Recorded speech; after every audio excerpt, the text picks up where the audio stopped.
Assalamualaikum warahmatullahi wabarakatuh. Perkenalkan nama saya Sudiarni.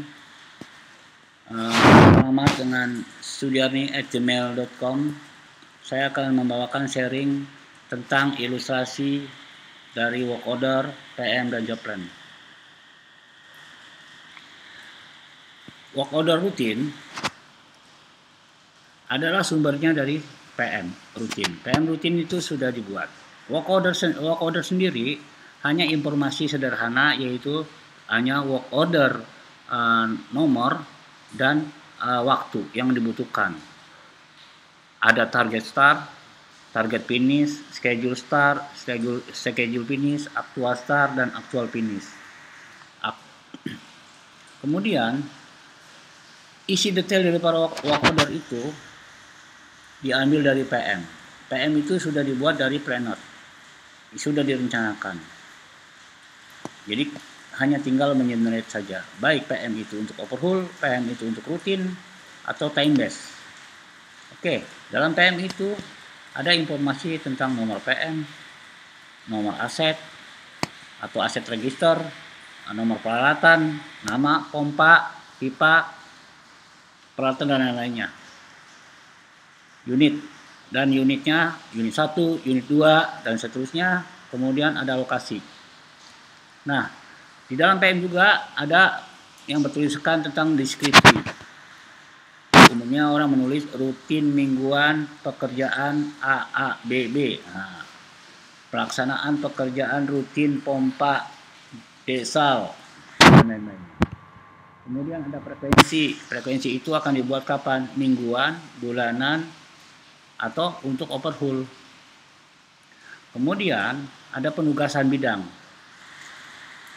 Biasanya dalam organisasi ini, dalam suatu instalasi, power plant atau pabrikan, ada penugasan work order, yaitu tergantung organisasinya. Umumnya adalah minimal 3 organisasi: mekanik, kontrol instrumen, dan listrik. Bahkan zaman dulu hanya 2, mekanik dan listrik saja. Mungkin ditambah sipil. Ya tergantung organisasinya dan power plant-nya itu atau instalasi pabrikannya. Nah, dalam PM ini ada dokumen, link dokumen. Yang dimaksud dengan link dokumen di sini adalah data-data pada peralatan PM rutin. Contohnya kita pompa boiler feed pump. Kita bisa masukkan, menyimpan dokumen-dokumen tentang gambar, tentang piping, tentang foto-foto, atau tentang SOP, IK, dan lain-lainnya. Nah, selain itu juga dalam PM disediakan fasilitas untuk generate. Generate bisa kita buat otomatis atau kita bisa buat manual, tergantung kebutuhan. Yang bagus adalah otomatis, generate sekali untuk dalam 1 tahun, atau generate otomatis apabila overhaul akan dilaksanakan, tergantung jenis overhaulnya. Nah, dalam PM ini otomatis masih ada juga detail PM-nya. Nah, detail PM apa? Nah, detail PM inilah yang isinya sumber daya. Sumber daya ini adalah uang. Nah, makanya di sini terpisah. Nah, detail PM ini ada pada modul data tabel job plan. Nah, di job plan inilah sumber daya kebutuhan untuk order itu. Karena sumber daya itu, dalam job plan itu ada beberapa sumber daya. Mulai dari deskripsi urutan langkah kerja atau IK-nya, kemudian waktunya, setiap langkah kerja tersebut, mau dibikin satuan menit atau satuan jam, silakan. Kemudian dibutuhkan untuk melaksanakan work order ini adalah labor. Siapanya? Apakah supervisor, apa setingkat teknisi, apa hanya teknisi dengan helper, atau supervisor dengan helper, dan lain sebagainya. Kemudian dalam work order ini membutuhkan material yang umum maupun material yang spesifik, tergantung jenis work ordernya. Apabila overhaul mungkin spesifik. Tapi kalau untuk work order rutin mungkin materialnya material umum. Kemudian dalam job plan itu ada tool. Baik tool yang general maupun yang tool yang spesifik. Tergantung pula lagi kepada PM-nya. PM untuk apa? PM untuk rutin atau PM untuk overhaul. Jadi semuanya ini ada di job plan.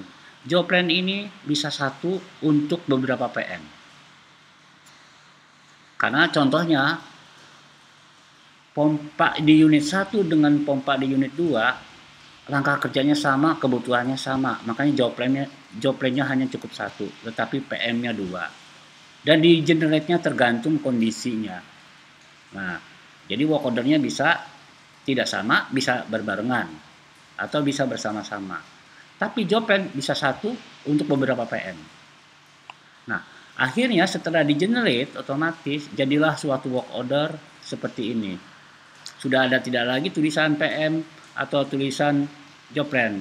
Adanya tulisan work order yang artinya adalah di sini sudah dimulai nomor work order, deskripsi, frekuensi, nomor aset, nama peralatan, aset lokasi, unit, penugasan kepada siapa, target waktunya.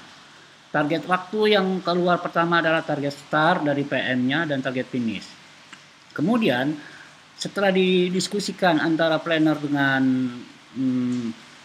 operasi atau pengendali operasi, bisa dijadwalkan. Setelah dijadwalkan, kemudian bagaimana realisasinya aktualnya. Pelaksana pemeliharaan menulis aktual start dan finishnya. Demikian ilustrasi antara work order, PM, dan job plan. Terima kasih. Assalamualaikum warahmatullahi wabarakatuh.